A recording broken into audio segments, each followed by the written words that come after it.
I'm sure a lot of you guys remember the old ceremonial hunting tradition of eating the heart out of the first animal you kill. Meat from those organs are among the most nutrient-rich foods on the planet.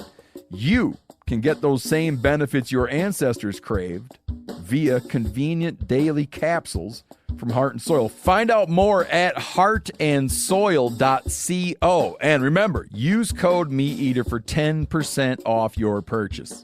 Outdoor adventure won't wait for engine problems. Things like hard starts, rough performance, and lost fuel economy are often caused by fuel gum and varnish buildup. Seafoam can help your engine run better and last longer. You simply pour a can into your gas tank. Hunters and anglers rely on Seafoam to keep their engines running the way it should the entire season. So pick up a can of Seafoam today at your local auto parts store or visit seafoamworks.com to learn more. Welcome to the Wired to Hunt podcast, your home for deer hunting news, stories, and strategies. And now, your host, Mark Kenyon. Welcome to the Wired to Hunt podcast. I'm your host, Mark Kenyon, and this is episode number 105. Today on the show, Dan and I are talking summer deer projects, tree stand tweaks, and much more.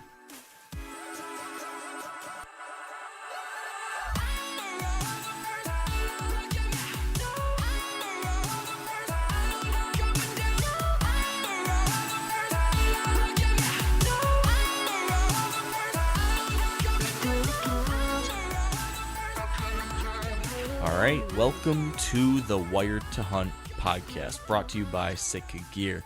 And today it's just me and Dan, and we're going to be talking about a whole hodgepodge of different things, all related to hunting in some way, but I figure we just kind of sit around our virtual campfire of sorts and share a little bit of what's been on our mind, at this time of year. And as deer, as deer nuts, I guess, as year-round deer nuts, I would say is safe to call us. Even though it's May, there's plenty on our deer hunting to-do list. So I figured we could talk about some of those projects, some of those things we're working on, and then dive into a few other things that have been kind of percolating in our heads. So that's kind of my thoughts. What do you think about that, Dan? Hey, I'm down for that, man. I need a good whitetail session. Yeah, agreed. We didn't get to chat last week because you were. What were you doing? It was a basket weaving conference, is that right? Yep, basket weaving conference. It's it's aside from whitetails and hunting in general, it is a passion of mine. Yeah, that and knitting. Knitting, yeah. I mean, just any type of jobs that historically women do. Those are what I really am passionate about. Like traditional old school, like 1800s type of basket weaving and knitting, cross stitching, those things. Oh my God, just a huge passion. I mean, it goes deep. It runs, I think it's in my blood, just like hunting. Right. Now tell me, is it difficult to knit with those little needle things with only 9 fingers? It is very difficult. And just like hunting, everybody has their... Anyone listening to this episode for the first time is going to shut it off so quick. Exactly. God, these guys are horrible. Why does this hunting guy knit? I made my own camouflage. It was pretty cool. In all seriousness, you really did used to make your own camouflage, Dan. I know. You made some janky looking things. I tell you what, it served no purpose other than looking like Rambo First Blood. Tell our listeners, who maybe the newer listeners within the last year and a half, only know Dan Johnson, the 9-fingered wonder who wears nice Sitka camo. What about the Dan Johnson of yore who wore self-made camo? Tell them about that camo. the Dallas Fort Worth of the world. Yes, tell them about that. Dude, back in the day, it was not the hunting industry for me. Like, I wore Walmart camo. I did my own stuff to make it 3D, like cut little triangles out of sweatshirts. That was so legit. I took giant patterns of like camouflage that I got, like scraps that you would get from camouflage companies, and I said, "Hey, I want to make a poncho out of it." So I made a poncho out of it. I mean, most of the times I was, when I very first started hunting, I was wearing like khaki pants and I took black marker and brown marker and like make lines on them and to make it look like some kind of, I don't know, camo. Uh-huh. That was way back in the day, man. Man, that sounds like some pretty serious DIY work right there.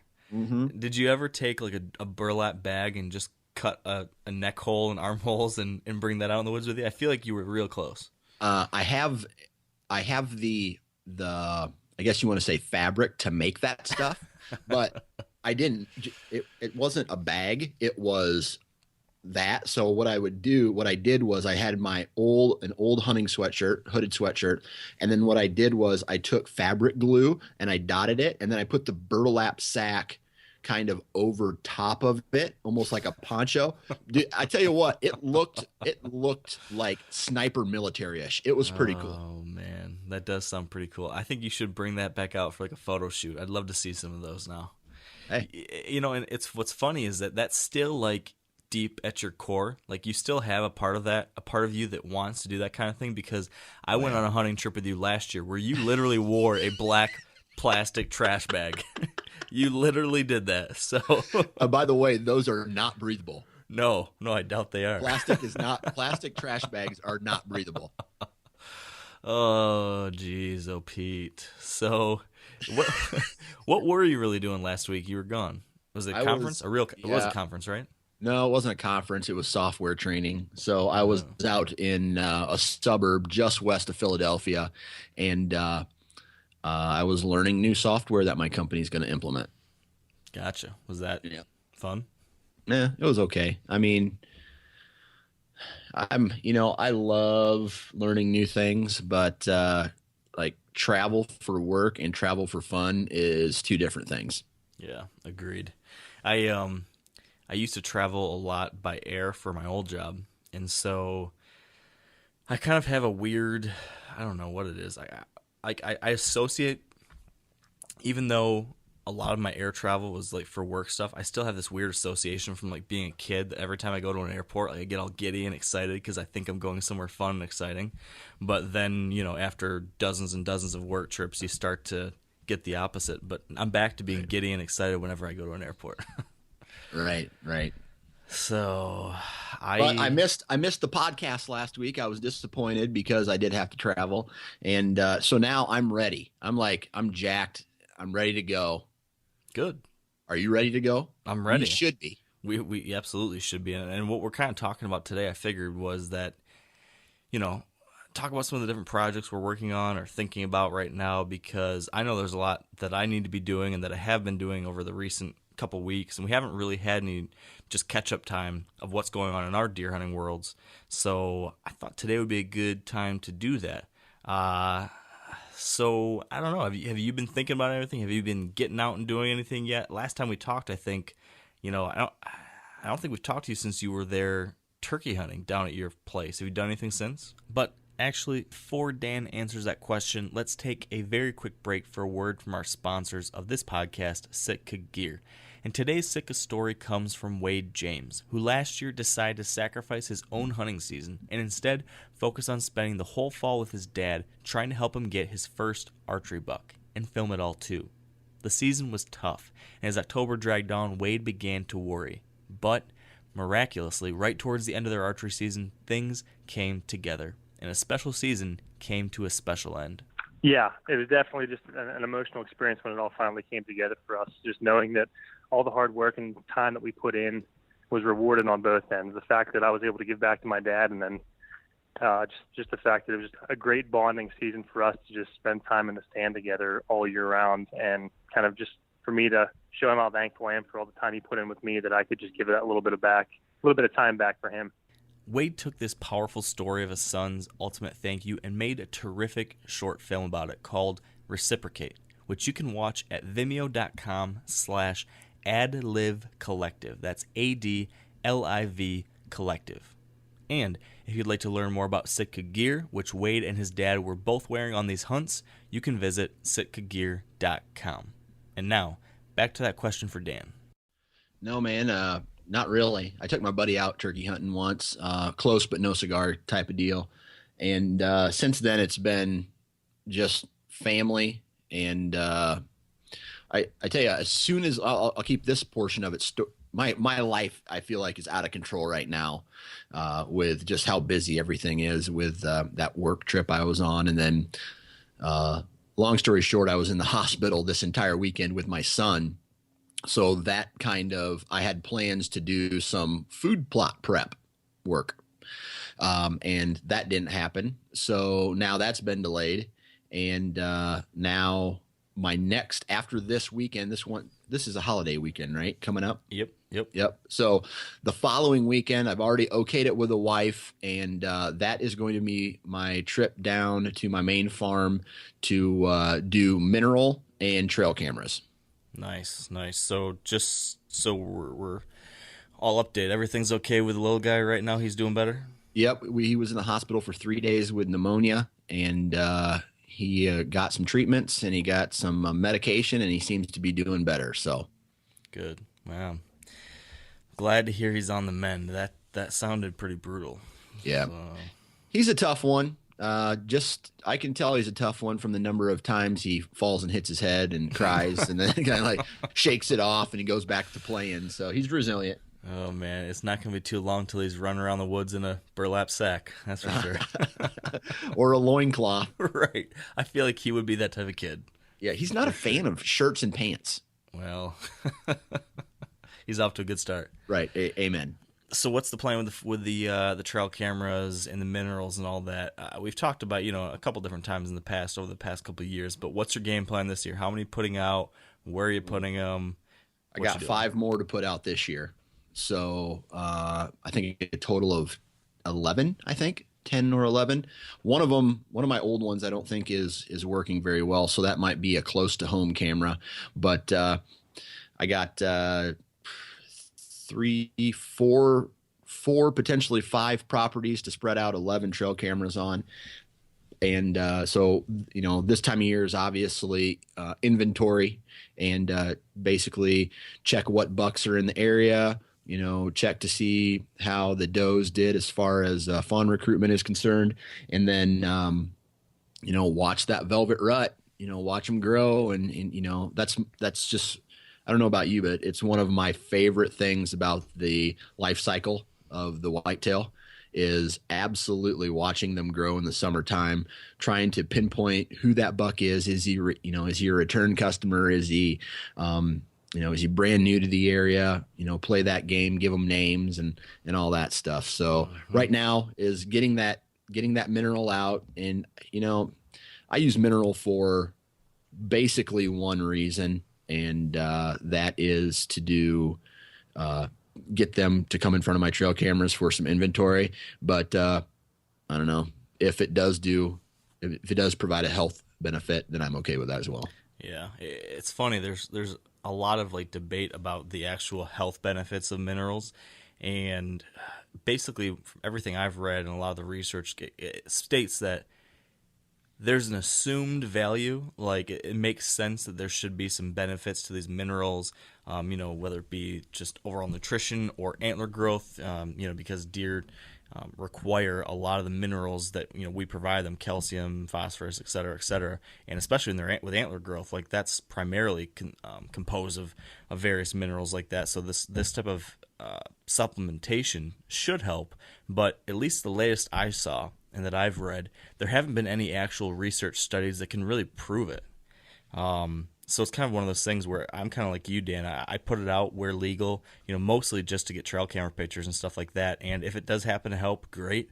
But that's not really I'm really banking on. Right. I think it was one of our guests recently, within the past 5 episodes, I think it was, talked about how the only way you can really tell if mineral is doing any good is have a set of identical twin bucks that have, basically the same rat characteristics and have the same diet and same stress levels, and expose them only one of them to the mineral to see how it does. And that's almost impossible to do. Right. Yeah. That's a pretty tough test control to pull off. Yeah, but either way, if you can get them out there, it's certainly not a bad thing if it's legal in your state. And what are you putting out this year for your cameras? What type of stuff? I know you've tried some different things in the past? As far as trail cameras are concerned, what brand? Mineral or Tracton or what? I mean, mineral. Man, I've used anything. Like right now, I have a couple trophy rocks out. I have some analogic stuff out. I have in the past I've used Lucky Buck and a couple other minerals. There is a mineral company that I wish was doing a better job. I know the owner, really good guy, but for some reason I feel that it's called Whitetail XTC. I don't know if you've ever used it in the past, but that stuff, for some reason, every trail camera I put it in front of brings the deer in. And I mean a lot. It almost seems like it's working to attract deer to that location way better than any product I've used in the past. Huh. And Lucky Buck has always done a real good job, but this Whitetail XTC stuff is really, like, I've used that I think for 3 or 4 years now, and it does a real good job. So speaking of Lucky Buck, did you know that Lucky Buck is based down here by me in southern Michigan? Really? Yeah. And okay. In another interesting fact, you know my buddy Dustin. You've met Dustin a couple times. He was actually used, pictures of him were used in a bunch of Lucky Buck's ads and even on their bucket of stuff. Oh, yeah, that's right. I remember him telling me that at ATA show 2 years ago. Yeah, because he shot, I think it was a 204-inch buck in Michigan. Yeah. 204 and an eighth or 3/8 or something like that net. So he had a little bit of celebrity status there for a while, was on that those ad materials. That was kind of cool. Heck yeah. What would you do if you kill a 200-inch buck? I don't know what I'd do. Well, after I changed my underwear, I'd probably, I don't know, I would just sit and stare at it for hours, probably. I mean, when I go to some of the trade shows or like the Iowa Deer Classic, and you walk up and down the big buck row or, the big buck area where all the mounts are at, and you just stare. I mean, there's days I have my buck down the basement here. I just sit and I stare at it. I lay on the couch and I stare at it, and I just play the hunt in my head over and over and over. Mm-hmm. And so I would probably do that tenfold with a 200-incher.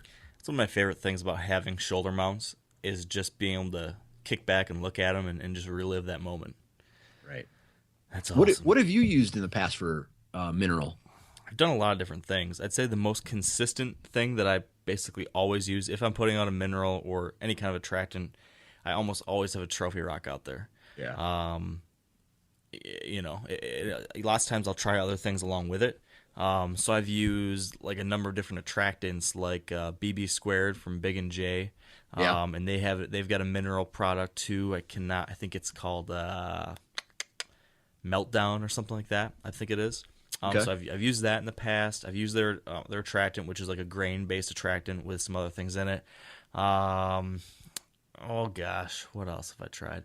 I've tried some of like the Evolved. I think it's like Black Magic or Deer Cane or Deer Cocaine or stuff like that. I've kind of out of convenience, whenever I'm like down in some different state where I'm going to use this, I don't have anything with me, I'll just grab whatever is at Walmart or wherever. But almost always I've got a trophy rack out there. Like in Ohio, we just put out our trail cameras down there. I don't know, a couple weeks ago, and we got some trophy rocks and we got some corn, I think. Or no, this year we didn't have corn. Usually I put out corn and then a trophy rock. The corn kind of gets them into the area, and then they continue coming to the mineral after that. But I don't think we were able to find corn, so we just got some some apple mix. I can't tell you. There's so many. It's kind of ridiculous how many different things there are out there for this kind of thing. Do you remember back in the day? I don't know if it was something called deer cane, but it was an actual mineral that had addictive properties to it. Or at least they said it was. I actually think it did, and they had to stop manufacturing it because it really wasn't helping the deer's health. It was just basically it was like cocaine, and it literally was making them skinnier because they were forgetting to eat. They were just going back to these mineral stations over and over and over again. For real? For real. Dead serious. Wow. I'll have to do some more research on that, but I'm pretty sure there was. I don't know if it was deer cane or I think that's still around. Deer right. cane or deer cocaine or something like that. Yeah, I don't know. I don't have all the information on that right now, but I'm pretty sure there was a manufacturer out there that had to, and maybe I'm wrong, but a manufacturer that had to change their recipe because there was addictive properties in the actual, I guess, recipe. That's crazy. Just imagine that bait pile. Oh my gosh. Just you get your deer hooked on drugs, and then you put it out there, and they come right to you no matter what. Not because they're afraid, but because they're jonesing. That's I think we'd have some ethical issues if it ever came to that. I think there'd be some serious questions. Oh man, but yeah, lots of interesting things you can choose from a mineral standpoint. That's for sure. There's no shortage of attractants and stuff like that. And I think both of us are kind of like this. Neither one of us are really too big on actually using that kind of stuff for hunting. I don't think you really do much, do you? Well, you can't. In Iowa, you can't have bait piles or mineral stations within. So all of my mineral stations are kind of planned out in an area that is, I don't want to say it's not in the area of where I'm hunting, but it can't be in a direct line of like a major trail or within a certain distance of, because in Iowa, it's a judgment call on the DNR officer if he wants to bust you. Where in Nebraska, I think it's anything within 200 yards is illegal, but anything outside of that is perfectly legal. So in Iowa, it's a judgment call. And I think I told you the story before about the guy I was hunting, and there was a cattle mineral lick in the middle of this field, just a salt block that the cows would go to. And the guy tried, because he knew there was a big deer in there and I was hunting it and he wanted to hunt it. He called the DNR officer on me to tell me, hey, this guy, he's hunting over a bait pile or something like that. So the DNR officer came out. I had to show, this was years ago, and I had to show him my tree stand. And then he followed the trail to this cattle pasture. And sure enough, like 75 yards into this cattle pasture, and this was a block. Pretty typical in any cattle operation. There's salt blocks out there. And he's like, yeah, it's probably going to be best if you just move your tree stand. He was real cool with me. It's like in Iowa and in some of these farms, especially if you're hunting an active farm, there's mineral in the ground, whether it's horses or cattle or pigs or whatever you're raising. There's something out there for supplemental feed for livestock that deer use as well. Yeah, it seems way too subjective in Iowa, Right. because a similar situation to that came up with the Joe Franz buck. Did you hear about that? Oh yeah, yep. Yeah. So for those not familiar, right, this guy killed this huge buck on his property that was, I think, the biggest buck ever killed on film at the time. This was maybe 3 years ago.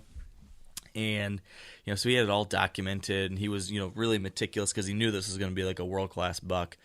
Killed the buck. It was all great and dandy. And then some jealous neighbor or something like that reported that this guy had, mineral sites or something on his farm illegally. And it was that kind of situation where he had, I think, some mineral out on a different part of the farm, but, it was not, it hadn't been either properly covered, or I don't remember the exact details, so don't quote me on this. This is just, what hearsay. I remember, hearsay. But there's this whole big thing about whether or not, what he was doing was within the law or outside of the law, and he, went into it thinking he was completely fine. And long story short, after the year or two, after kind of getting dragged through the mud, he was exonerated and, got out of it because, they found that he wasn't doing this on purpose. And then whatever it was, if it was the distance between where he was hunting to where those mineral sites were, or, if they were covered up. I think you have to cover mineral sites if they're close, or I don't know. I've talked to some of my buddies in Iowa, and it sounds like it's just kind of a messy, subjective way of going about it. And I think, it probably makes sense that they should try to clarify some of that stuff, because well-meaning people could be, breaking the law when they're just simply trying to do the best they can given the very murky laws. Right. And that's what the DNR officer told me on a second occasion, where I got a new property and there was mineral sites some from cattle and some from actual other hunters, and that the hunters don't hunt there anymore. And I said, okay, I want to hunt in this area, but there's a mineral site. What do I have to do? And he's like, well, you got to put rock in it, and you have to cover it up with dirt. So like put some gravel in it and cover it up with dirt. And I'm like, okay. And then he's like, well, and then if we see it, we'll test the soil to see if there's a high level of sodium or other minerals in it. And if we come back and that's positive, I'm just like, hey, how about a law that says no mineral sites within 200 yards of your tree stands? Wouldn't that just be, or if there's a mineral station that is 1 year old or something like that, you have to do this to it, and then it's considered clear. It's not a mineral site anymore. I just feel it should be much simpler.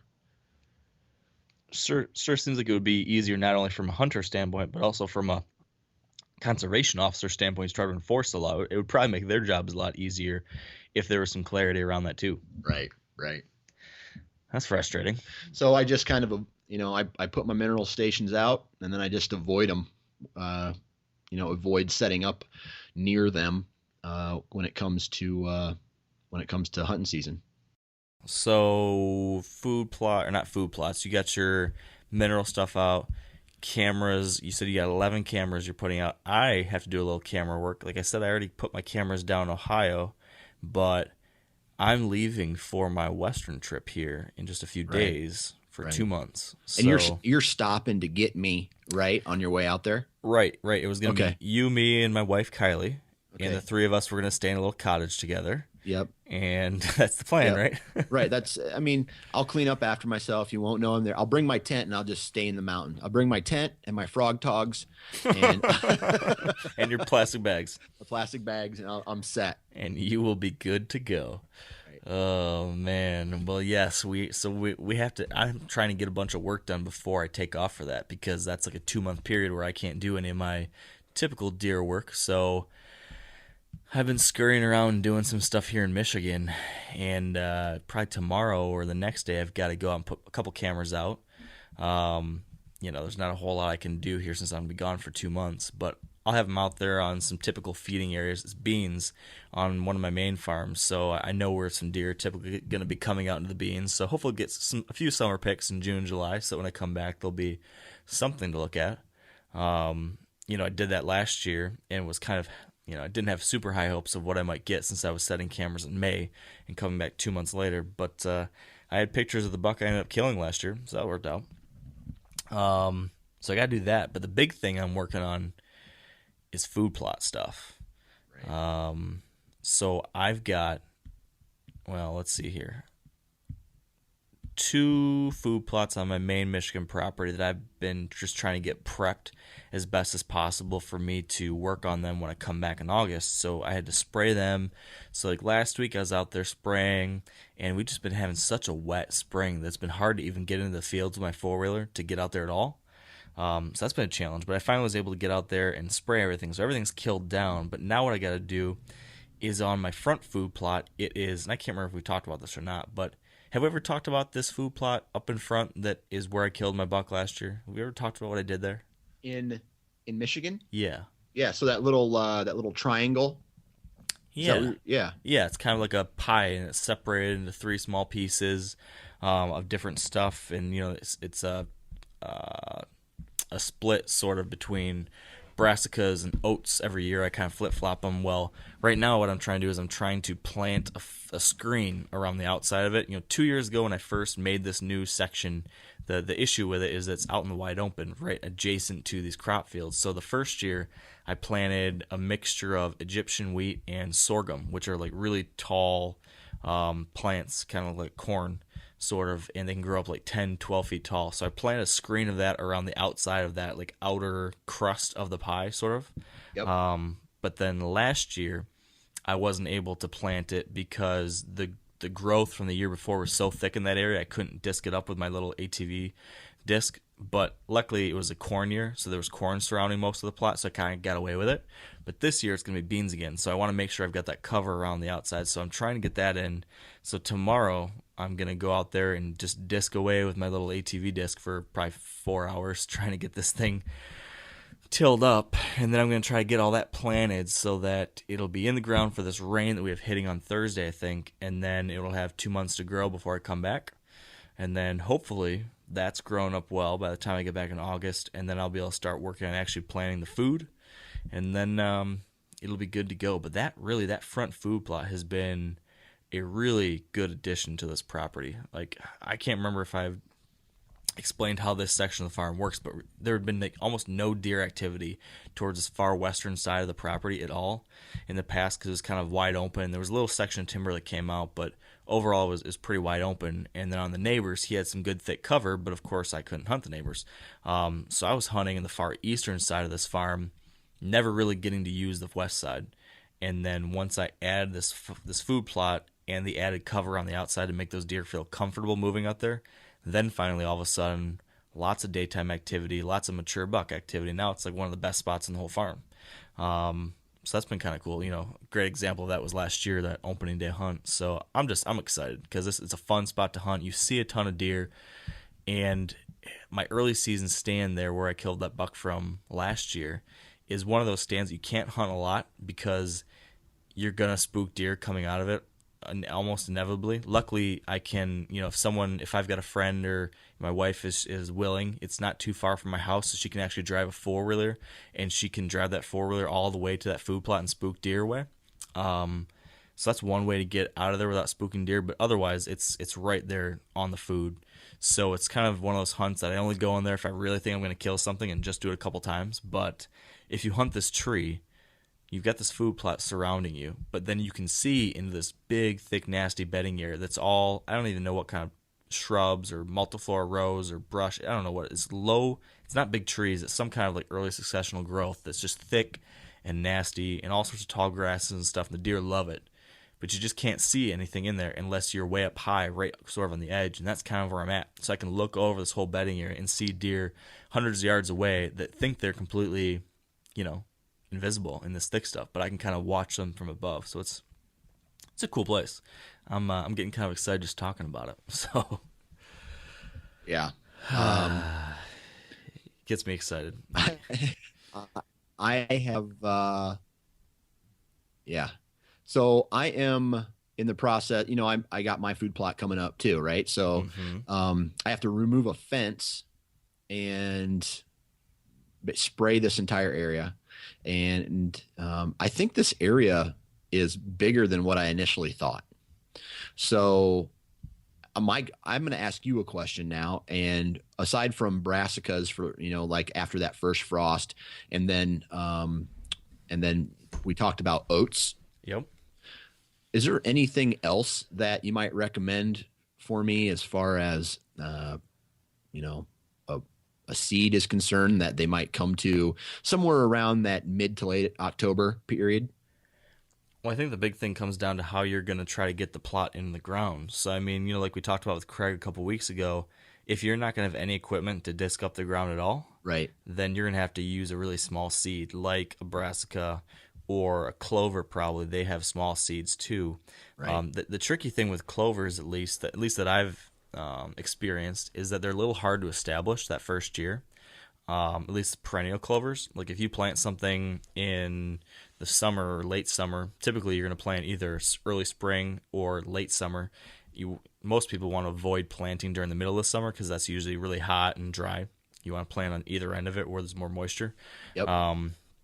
So with perennial clovers, again, this is just what I've seen, it's kind of tough to get a good stand of it. If you plant in August or late that year, you'll get a little coming in, but it's just never really thick, or maybe I'm just doing it wrong, but I haven't had great success that first year. It's the next spring when it typically tends to really pop and get going good. So that's why I've always liked stuff like oats or brassicas, which are annuals, and I really seem to get really good early growth. So the issue with oats and a lot of other grains, is that they're big seeds.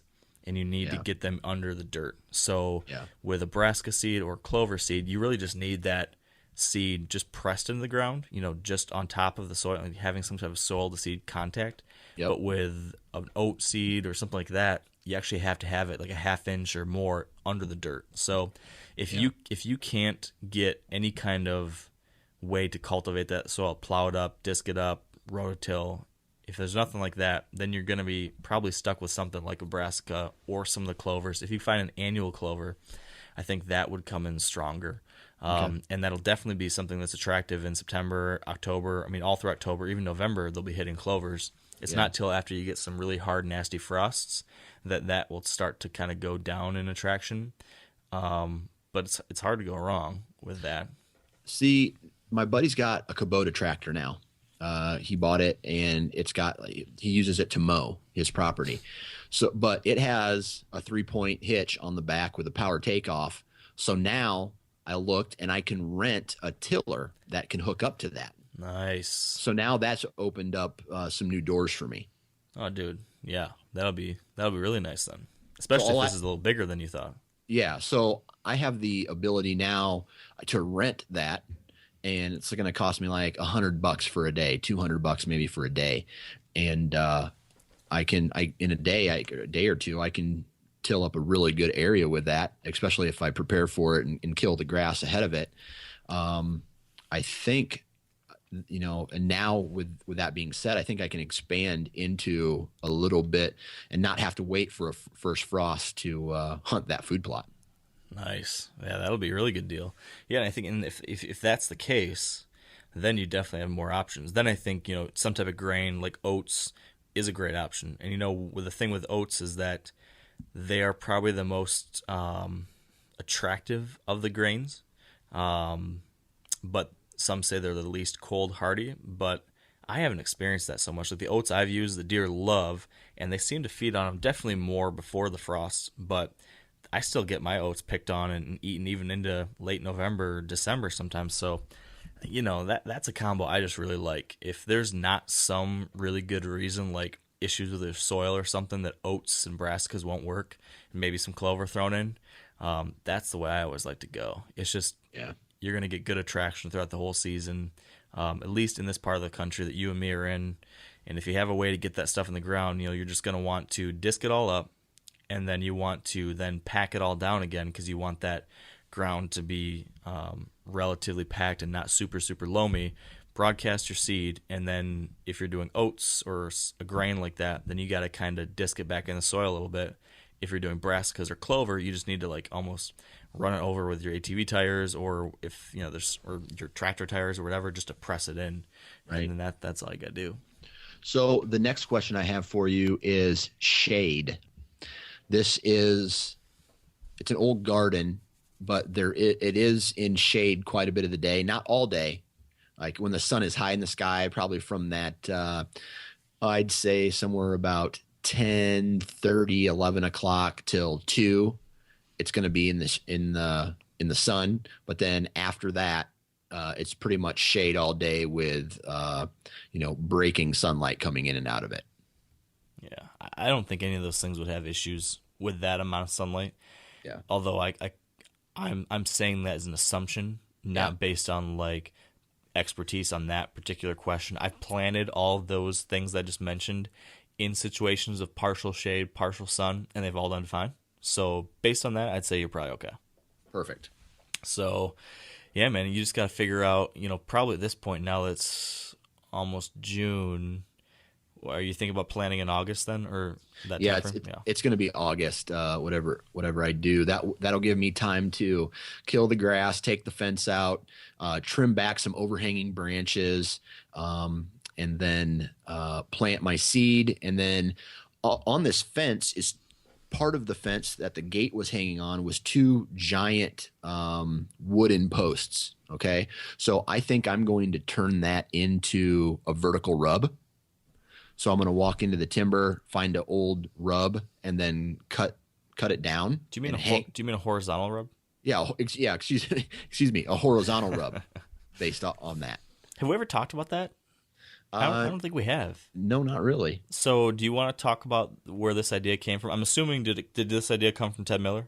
Yeah. There's a guy, his name's Ted Miller, and he's a whitetail whisperer like some of the other guys that we know, and he I don't know if he just loves to document deer and get in their bedroom. And I don't even know if it's all about the kill for him as much as it is, just observing this. So he's come up with this idea, and I don't know if it was him, but he's the first person that I've ever seen use it, where he takes some kind of wood like a cedar tree, and he marks it up with a knife or a saw or something like that, and hangs it vertically in between two other posts or two other trees. Yeah, horizontally. Yeah, horizontally. And the deer, and he's got some footage. The deer come right to it, and they use it as a scent post. And he sets his tree stand up next to it, and he has some crazy footage of that. So. Yeah, it is. It does sound like kind of bizarre. Like, you don't see horizontal rubs in the wild, but they use this thing. Like, there's so much video that shows it. It's pretty crazy. And like you said, it's for whatever reason, they just seem really drawn to it. And he's got some sweet footage, trail camera footage, actual hunt footage. So have you ever actually tried it yourself before, or is this going to be the first time? This will be the first. I've tried something similar, but it was real fast, not planned out. I cut down when I was setting up a tree stand in July this last year. I cut down an old rub and just set it basically between the Y of two young trees, and I don't know if anything touched it or not. Gotcha. So are you gonna put a camera on this one? Oh yeah, that's gonna be right in the middle of the food plot. Nice. I'm interested to see how that goes for you. That'll be good. Yeah, me too. It's going to be different if it doesn't work, heck, it doesn't work. But the Drurys also do something with, I don't know, some company sponsors them. It's like a fake tree or something like that they put right in the middle of some of their food plots, and the deer go right to it. So the same kind of principle. Yep. I know they actually helped create that. It's called the tree koi, is what they're calling. That's like a fake tree, but I mean, it came from an idea that a lot of people have used in the past, where, you know, similar to what you're talking about, making a fake rub. That idea that they're using is making a fake scrape branch. So you know, I've done this in the past. You cut down a tree, and that has a branch or two about at the height that a typical scrape branch, a licking branch, would be on a scrape. Put that in your food plot or your field or whatever, open up a scrape underneath it, you know, kick out some dirt underneath the licking branch, you know, crack a couple of the branches, hang down a couple branches, and then, you know, bury that tree in the ground so it's stable. And then, yeah, I mean, I've seen it happen many times. Deer will be, you know, as we've all seen, if there's a scrape in the area, bucks are typically going to want to pass by and check it out, give it a sniff, maybe mark it themselves. So that when that's out in the open, that's going to be one of the first things that deer are typically attracted to. And so that is a really good way to kind of entice deer to move to a certain location if you're hunting an open area. So I'm actually starting to try to do that now on like all my food plots, or if I'm even hunting an open field during the hunting season, and you know, it's for whatever reason I want to be there, but I'm just not sure I'm going to get enough deer close. This is a great way to kind of influence them to come a little bit closer, or to give you that stopped broadside shot or different stuff like that. So I put one in one of my food plots last year, and unfortunately, when I went in there to hunt it the first time, it had been knocked over. So I didn't do a good enough job of getting it in the ground, but I'm going to do it again this year across a couple spots.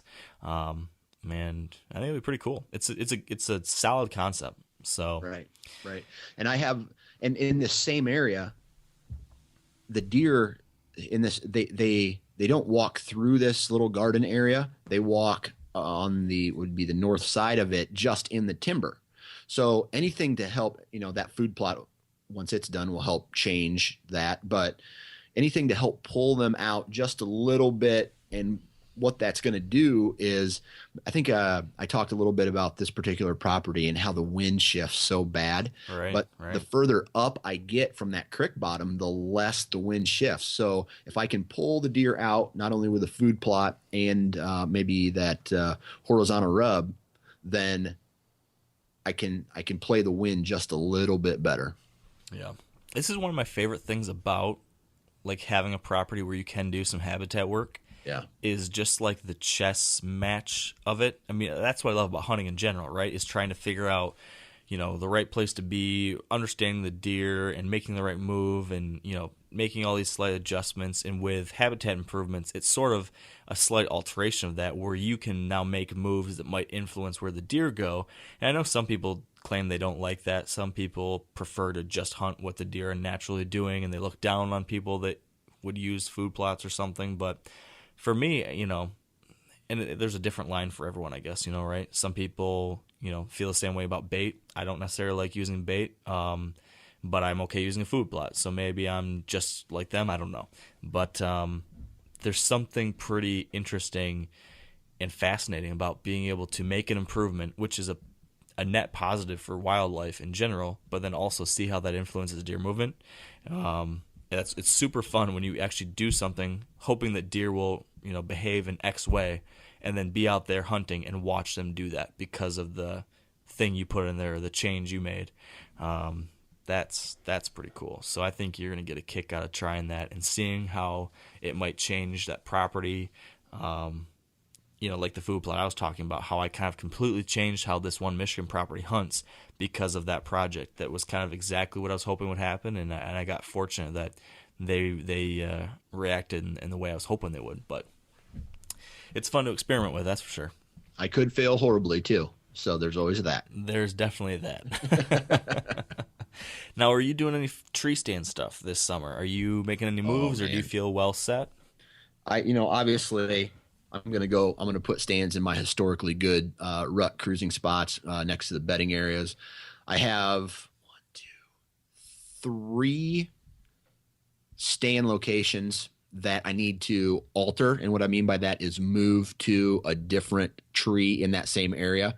Basically micromanage that tree stand location, and get to where the wind is not right, but the wind is just right. Also, let's see, two stand locations where I'm trying to play with different access routes. And one is, God, it kind of clicked this last year where I'm driving all the way back to the farm and I'm parking in where this horse pasture is, and I hunted on a south wind. Well, even though I'm in my truck, I think I'm spooking some deer coming in from the east, and I am going to now try to come in from the west. The first thing I have to do is to see what the rules are for waterways and if they are in fact public domain. You know what I mean? Mm-hmm.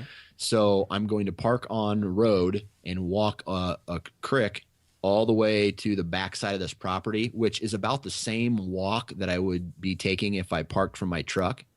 But I'm just trying to figure out first I got to find out what that rule is. And then basically if the water's ever high, I'm screwed getting in. I'd have to go in through the regular way. But I have a feeling that the way this property sits, and you've shed hunted, I'm not sure if you shed hunted. Yeah, you did. You shed hunted the way back portion of it with me that one day where we went on that really long giant walk. And I think your buddy was there too, Corey.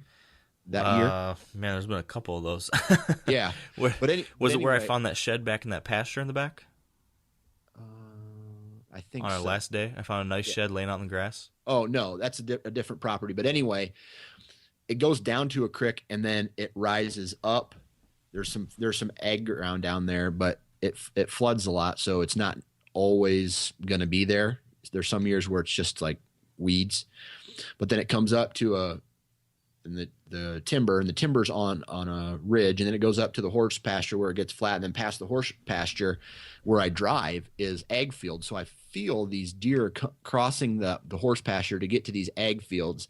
So what I'm doing when I drive through there is I'm either spooking the deer coming back to bed and they're going a different route to the bedding area, or picking an entire bedding area, new bedding area altogether, or I'm just blowing the entire area out. Right. So I am going to try to find a couple new access routes for a couple stand locations that are on the way back part of the farm.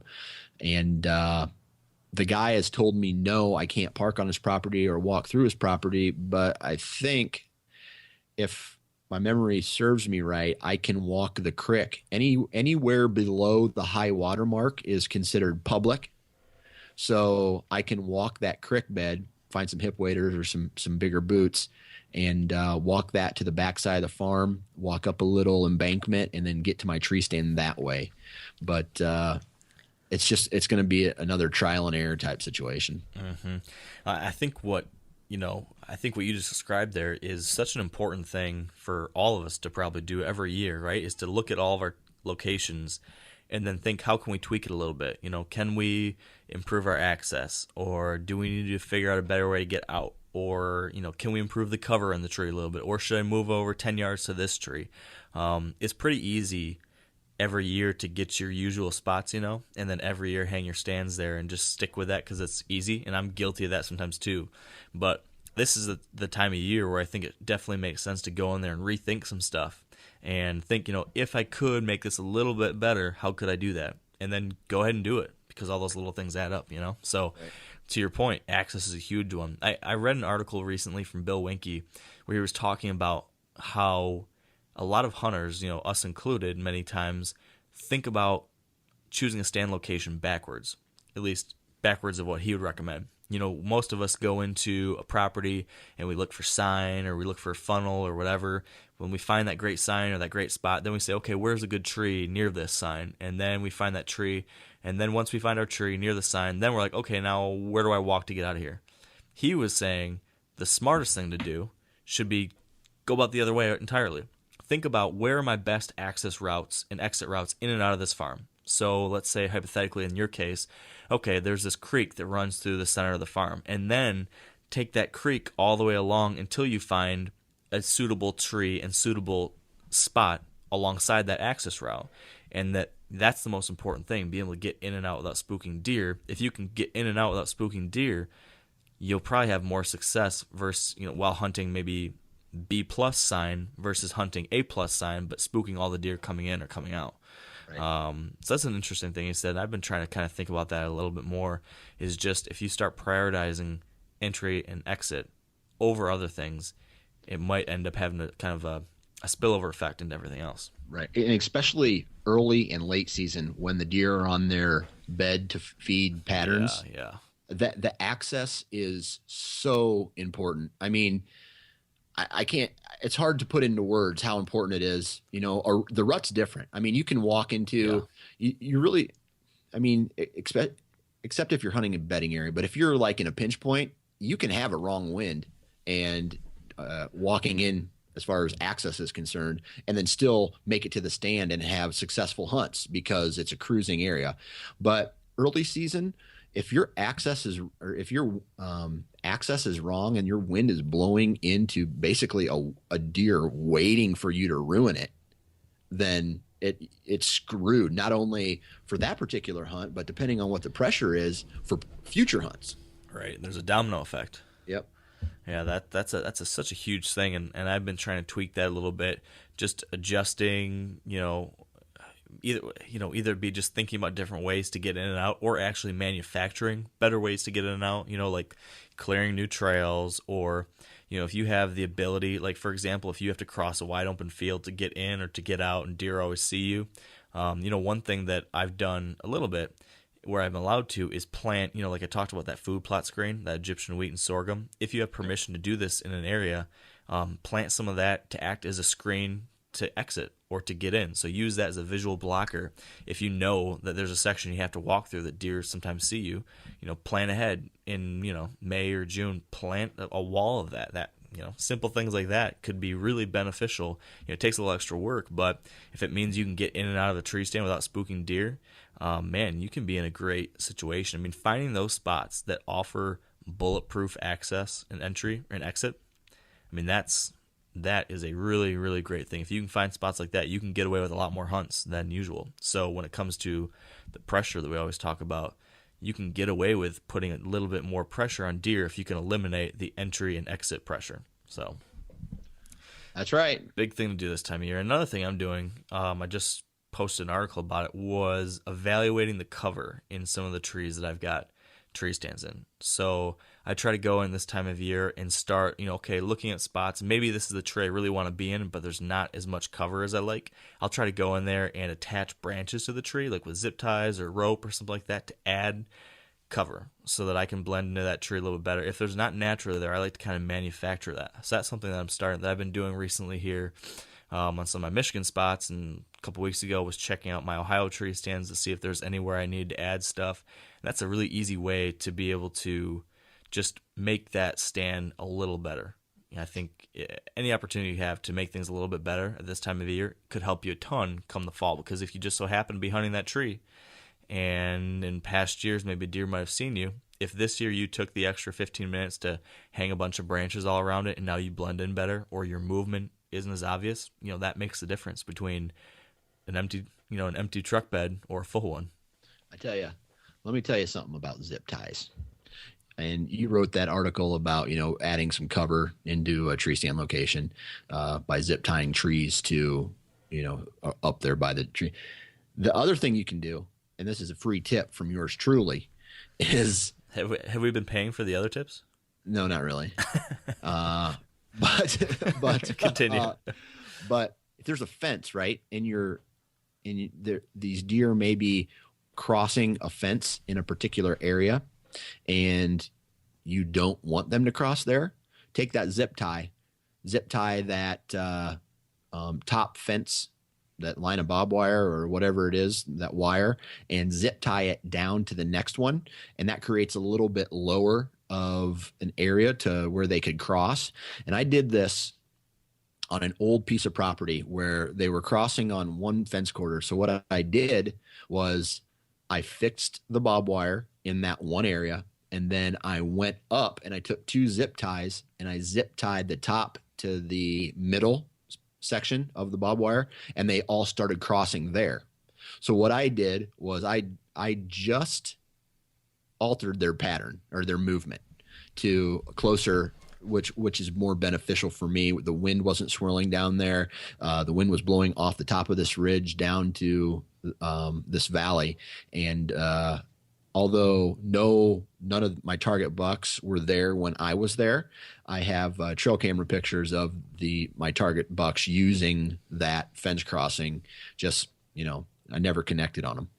That's definitely a good idea. I mean, deer is, when possible, assuming that they feel safe, will take the easiest way possible, right? And so in that case, you made it easier for them to cross. It's a great example of those small tweaks you can make that can alter movement. Another thing you can do is, if you've got a deer, if they're typically traveling a trail that's maybe 40 yards from your tree stand, and for whatever reason that's the right tree stand, let's say maybe it's right next to a creek and you can access it really well, but most of the deer travel just a little bit too far away. I know I've actually done this some, and I know a lot of guys that will fall trees to block a trail and then kind of angle fallen trees to make deer move 15 yards closer and kind of go around that obstacle by your tree stand and then continue on their way. So there's different ways you can kind of tweak the environment to get deer to move just a little bit closer, or to cross right here, or to come visit a horizontal rub or a scrape tree or something like that and position themselves for a shot. I think that's really one of those next level kind of things. Like, when we're just learning new property, we're just trying to figure, okay, where are the deer? And then you're figuring out, okay, how can I get in and out without spooking the deer? And then I think that next level is, okay, I've got this great spot that I can get in and out of. Now that next level is like, how can I just enhance this spot a little bit better, whether it be any of these things we just talked about, to just make it that much more enticing or to provide that much better of a shot opportunity. I think that's like my big piece of encouragement would be, if you've got a bunch of nice spots on your property where you've been hunting, I'd say look back at those places. Take these, over these next couple weeks and months of the summer, figure out what little thing can I do, what more can I do to make this just a little bit better. And if you do that to every one of your tree stands, it can make a big difference, I think. I agree. You can never say good enough, I would say. You always have to be, it's like chess, right? You always have to be thinking about the next move. Yeah. So true. And I think there's so many things that can go wrong, and this is something we talk about all the time. For years we've been talking about this, but there's so many different variables outside of our control as deer hunters that if you can add any little one of those back into your favor, you should try. Right? Because there's an umpteen different things that are outside of our control that probably will go wrong. So you might as well do whatever you can to move a couple pieces on your side. So...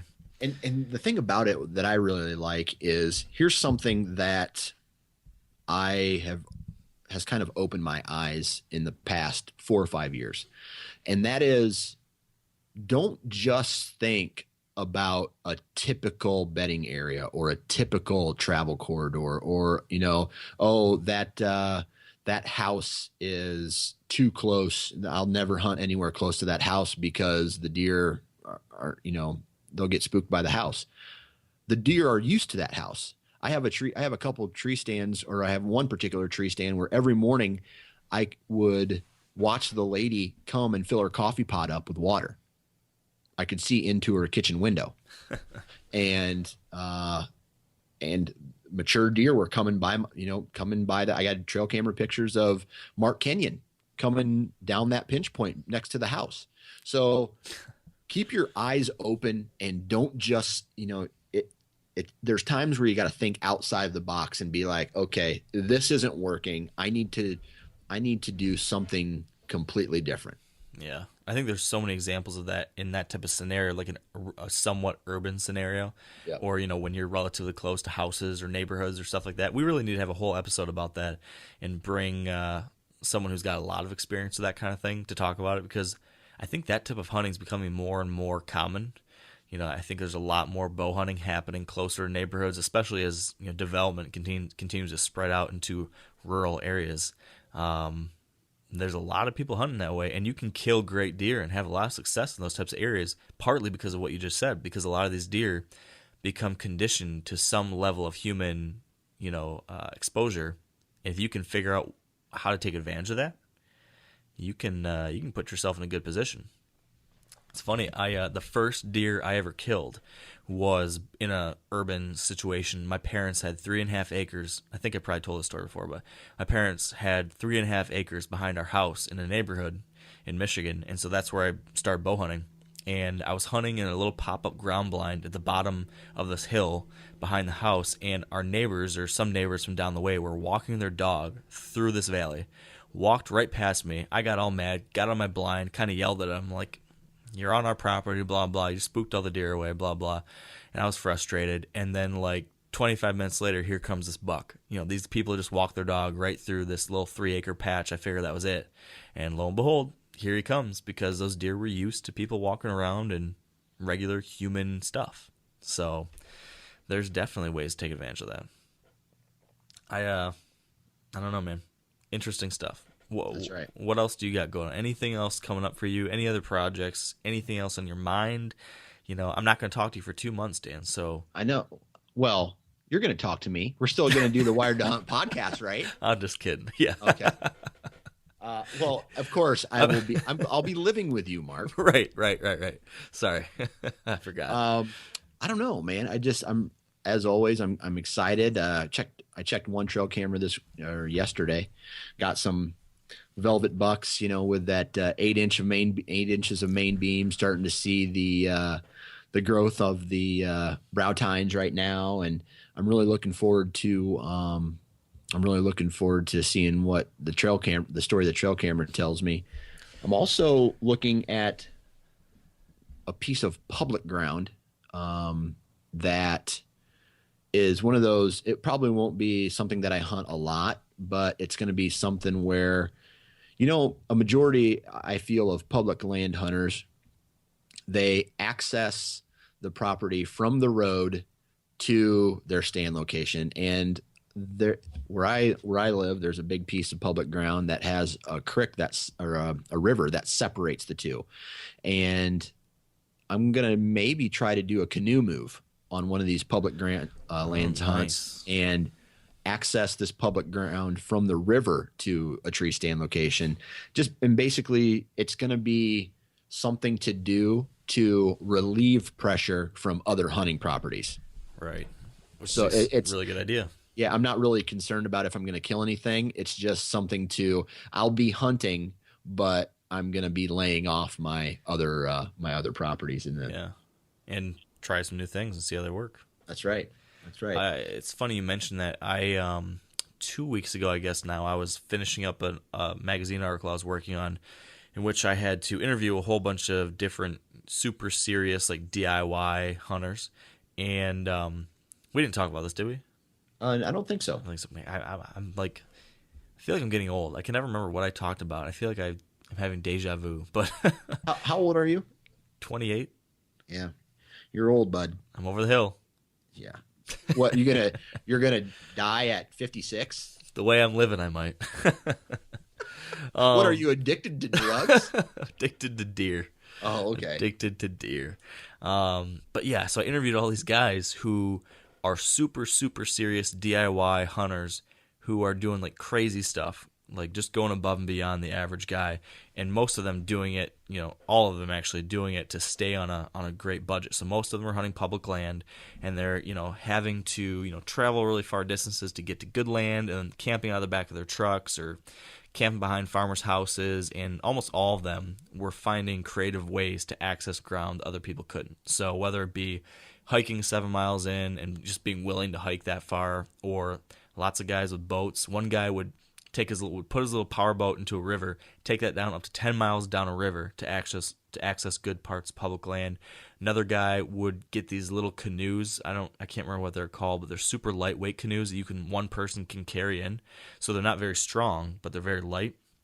And he would canoe rivers, canoe across ponds, canoe across lakes. Another guy had this little inflatable Zodiac boat he took with him everywhere he goes, that he would take like a little 10 horsepower motor with him, and then this Zodiac boat which would pack up into like a duffel bag.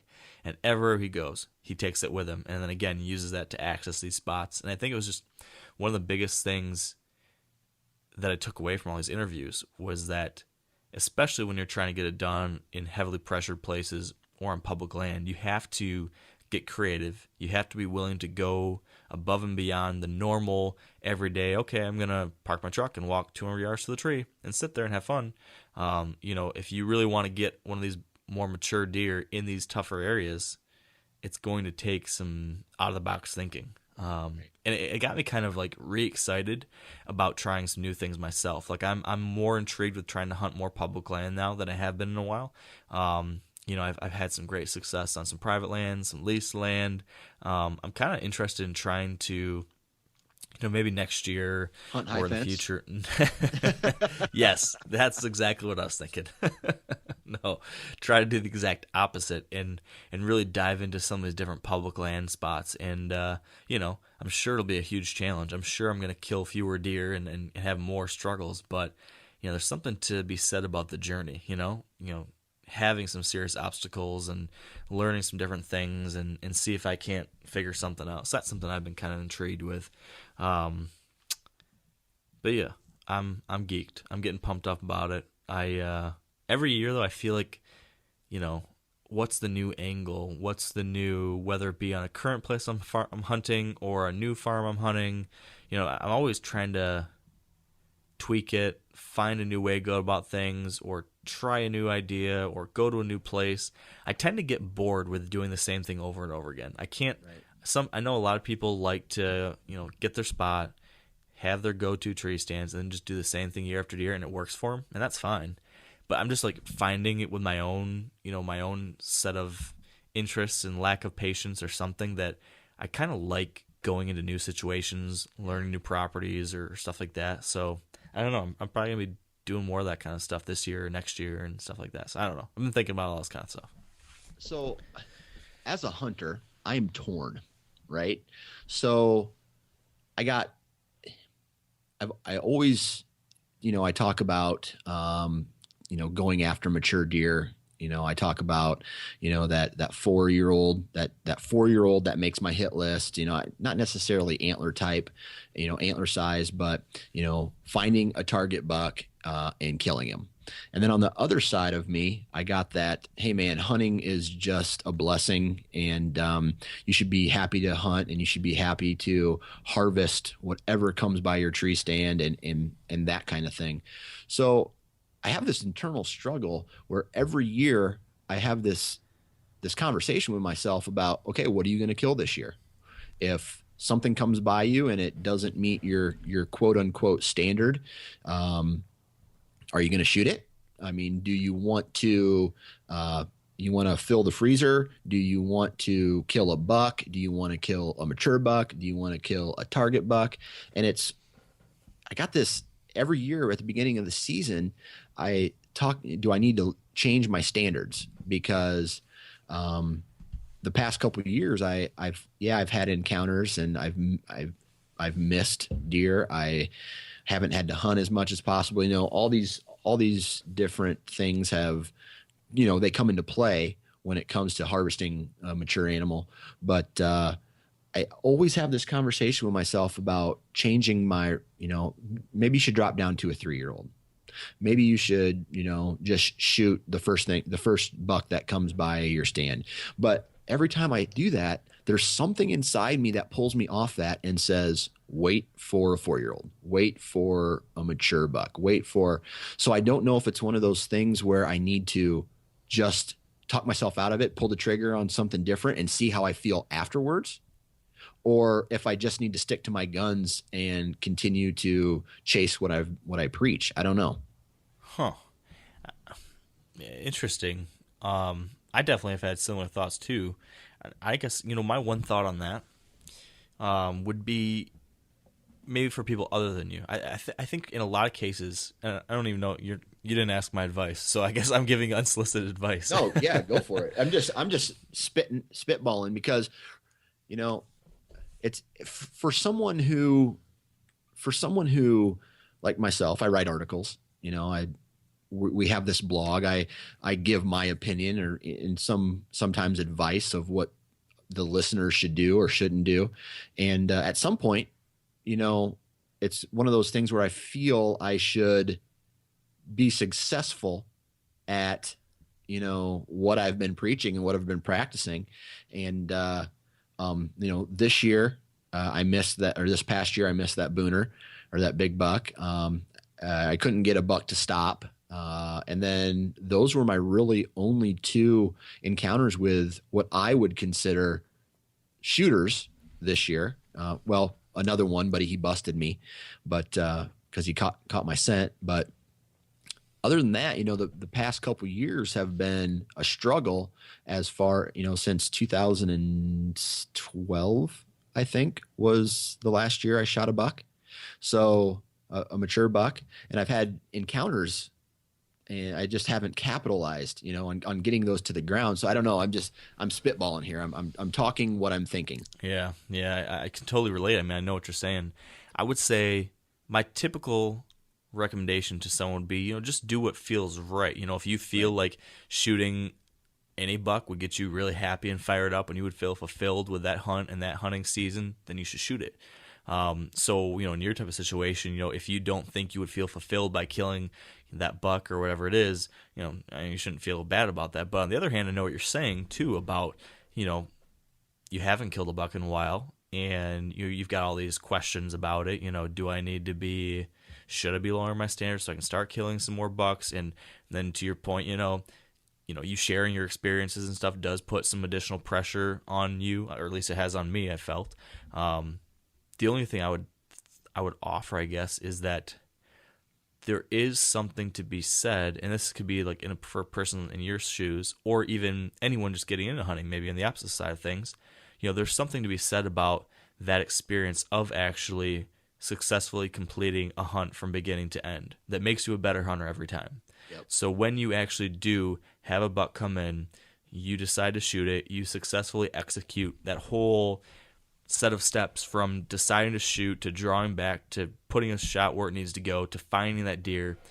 That set of experiences happens so few times for the guy or girl that passes on every deer for 5, 6, 7, 8, 9 years that you tend to lose a little bit of that experience of a hunt that makes you a better hunter. So that would be the one thing I guess I would offer, is that there might be something, you might be able to learn something, or you might be able to improve a little bit by going through that more often. Not to say that, you should not have standards or anything like that, but I guess that's one additional thought to throw in the pot to think about, I guess. Right.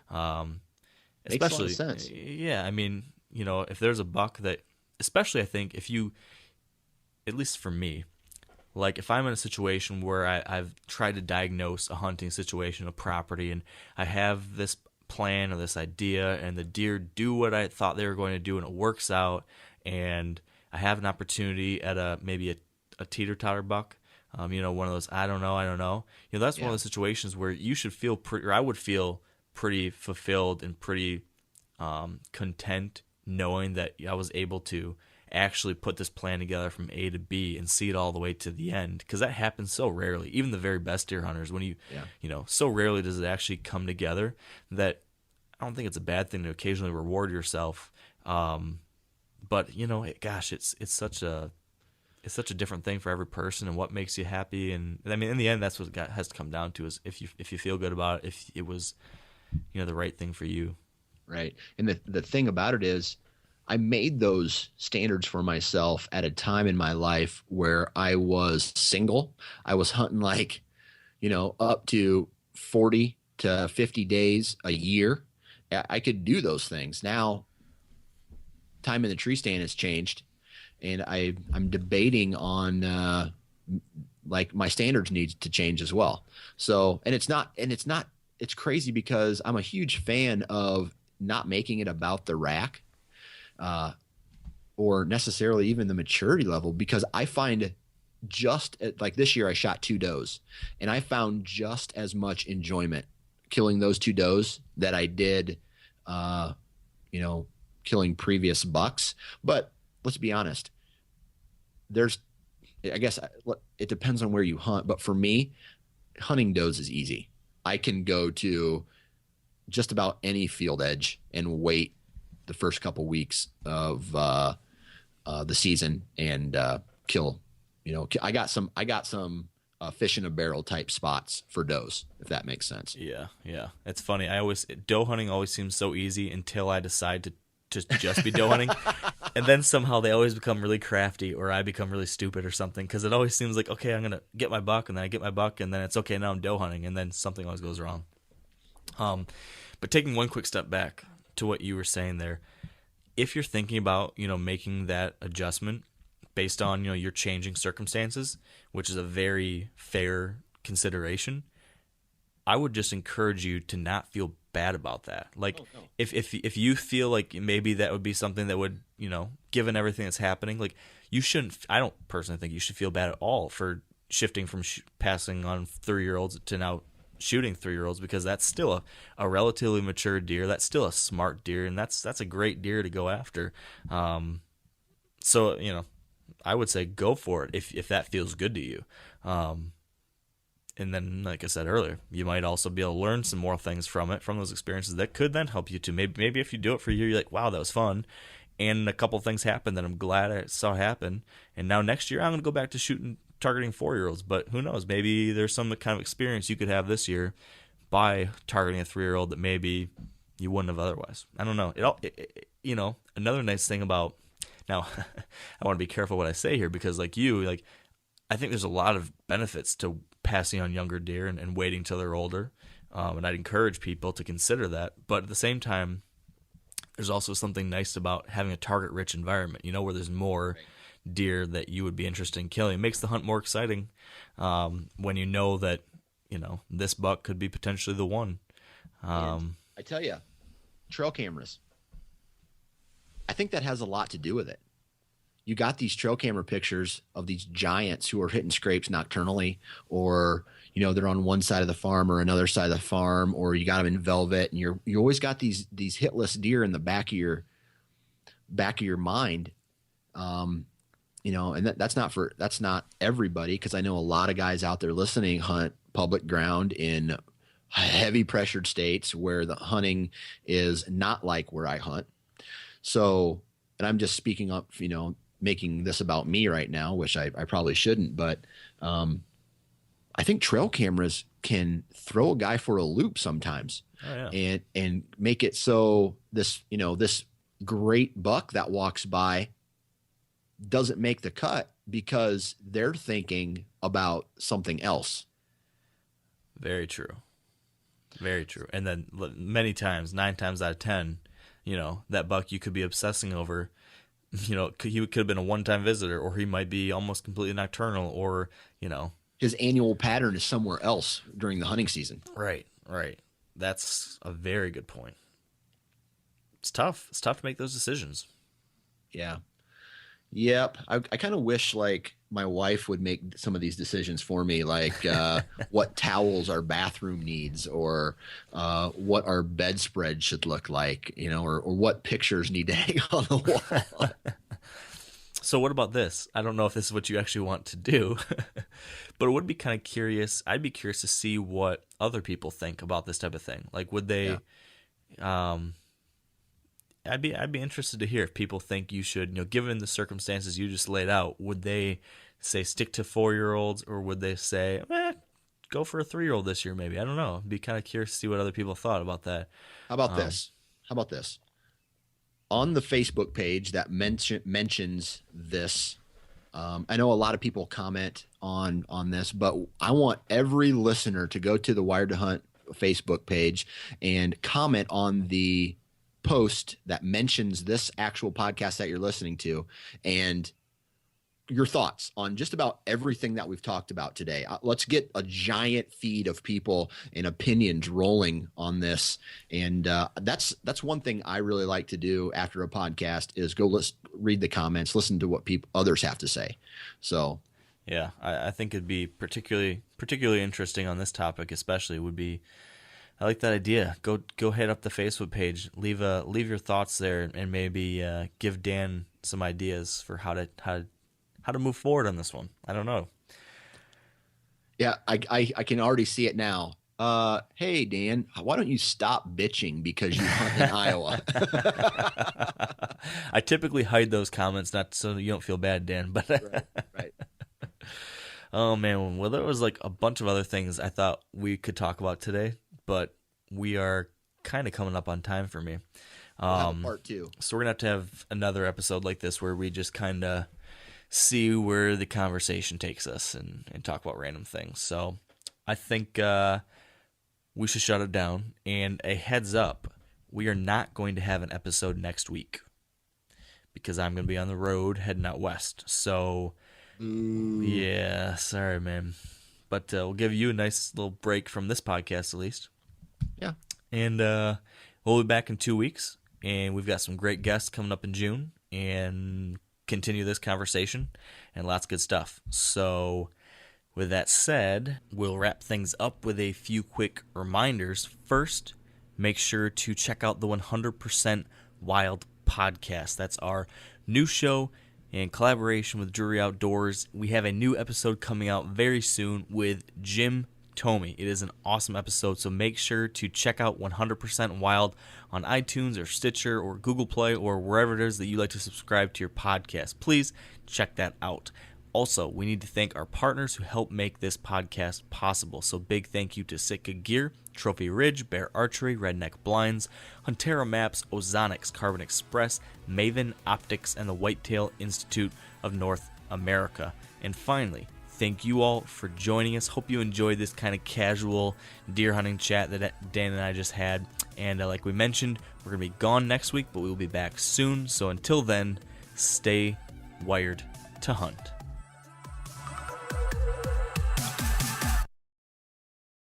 I'm sure a lot of you guys remember the old ceremonial hunting tradition of eating the heart out of the first animal you kill.